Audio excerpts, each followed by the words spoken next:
बच्चों, कहानी वाली दादी मम्मा के चैनल पे आपका स्वागत है।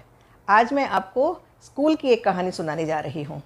स्कूल में एक कक्षा में क्लास चल रही है, टीचर पढ़ा रही हैं, सब बच्चे ध्यान से पढ़ रहे हैं। अचानक एक लड़की आती है और पूछती है, मैडम क्या मैं अंदर आ सकती हूँ? तो सभी उधर देखने लग जाते हैं दरवाजे की तरफ। तो मैडम कहती है, इज़ इट न्यू एडमिशन? तो लगता है लड़की को समझ में नहीं आया। अब मैडम ने पूछा, व्हाट इज़ योर नेम? तो लड़की को लगा कि शायद मैडम मेरा नाम पूछ रही हैं। तो लड़की ने बताया, मेरा नाम दीपाली है और मेरे पापा का ट्रांसफ़र हुआ है, हम लोग गांव से यहाँ शहर में आए हैं। अब मैं इसी कक्षा में पढ़ूंगी और अब मैं यहीं बैठा करूंगी। सभी बच्चे उसकी पोशाक देखकर खिलखिलाकर हंसते हैं। मैडम इशारे से चुप कराती हैं कि ऐसे नहीं हंसते, किसी का मजाक नहीं उड़ाते। दीपाली को बड़ा अजीब लगता है। अब लड़कियां धीरे धीरे उसको देखकर हंस रही हैं।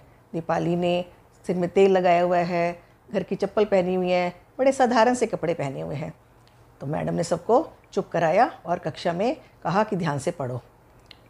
दीपाली को बड़ा अजीब लगा। दीपाली घर गई और अपनी मम्मी से कहा कि मम्मी यहाँ के बच्चे बहुत अजीब हैं, मेरा मजाक उड़ा रहे हैं, मैं नहीं यहाँ जाऊँगी।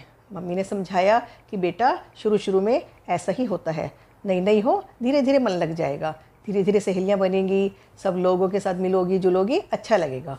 दीपाली ने बात को समझा और धीरे धीरे स्कूल जाना जब शुरू किया तो उसकी एक दो सहेलियां बन गई। अब थोड़ा उसको अच्छा लगने लगा। परंतु जो क्लास की एक नक चढ़ी लड़की थी ऋचा, वो उसका हमेशा मजाक उड़ाती, हमेशा उसको डांटती रहती और उसको कहती, यहाँ नहीं बैठोगी तुम, वहाँ नहीं बैठोगी, और तुम मेरी जगह पर क्यों बैठ गई? मैडम उसको बहुत समझाती, ऋचा ऐसे नहीं कहते, परंतु ऋचा को नहीं समझ में आता था।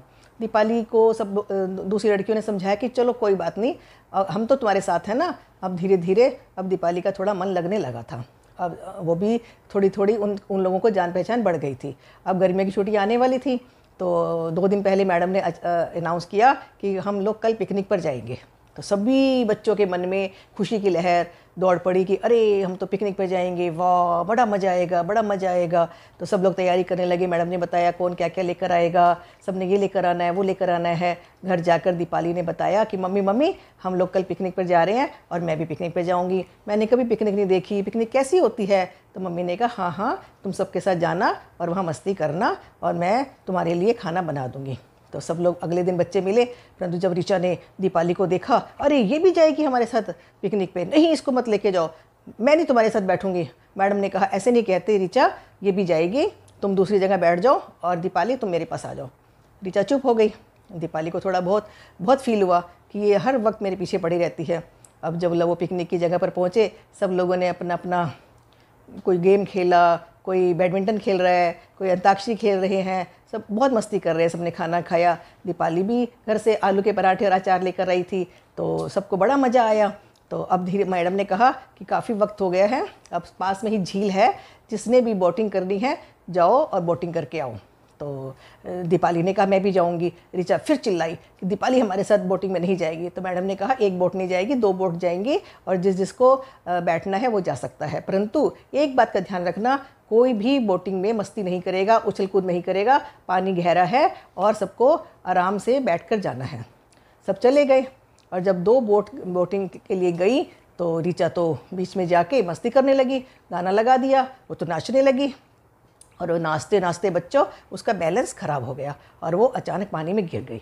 अब सब बच्चे डर गए और दौड़े दौड़े सब जो बोट है वापस आ गई और आके बताया, शोर मच गया कि ऋचा गिर गई, ऋचा गिर गई। परंतु दीपाली ने क्या किया, उसी टाइम पानी में कूद गई और गहरे से जाकर और उसको ऋचा को ढूंढ लाई उसको, क्योंकि उसको तैरना आता था। सब बच्चे डरे हुए सहमे हुए किनारे पर खड़े और मैडम भी कहने लगी कि ये क्या किया तुमने, अब हम के पेरेंट्स को क्या जवाब देंगे।